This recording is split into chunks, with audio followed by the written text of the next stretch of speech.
Switzerland for her statement. And now I would like to give the floor to His Excellency Ambassador Leonardo Bencini, Permanent Representative of Italy to the Conference on Disarmament. You have the floor, sir. Thank you, Chair. Italy aligns itself with the statement delivered by the European Union and by Ireland on gender on behalf of a group of countries. I would like to add some remarks in my national capacity. Chair, we are deeply concerned at the deteriorating security environment as well as the continued erosion of the international arms control, disarmament and non-proliferation architecture. Russia's brutal invasion of Ukraine has further exacerbated this situation. Italy believes there is no alternative to the multilateral system if we want to tackle today's global problems effectively, including those of arms control, disarmament, and non-proliferation. Italy remains firmly committed to preserving and strengthening the multilateral disarmament architecture and all the relevant treaties and conventions with the aim of their universalization. We value the debate on the revitalization and strengthening of the disarmament machinery and support the convening at the appropriate time and with modalities to be defined of a fourth special session of the UN General Assembly on disarmament.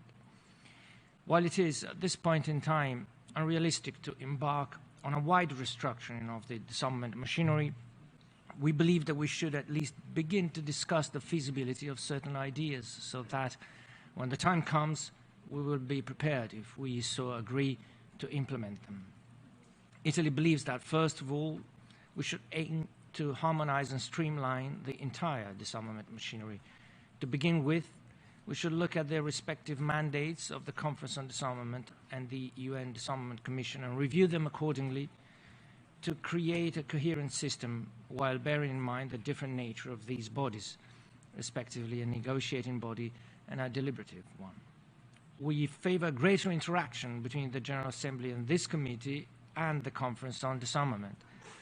The CD should take in full and serious consideration the recommendations emanating from the General Assembly. On the other hand, the General Assembly should pay more attention and consideration to the reports of the CD. The chair of the first committee and the chairs of the various OEWGs and GGEs could brief the CD on the works of the respective bodies in interactive meetings.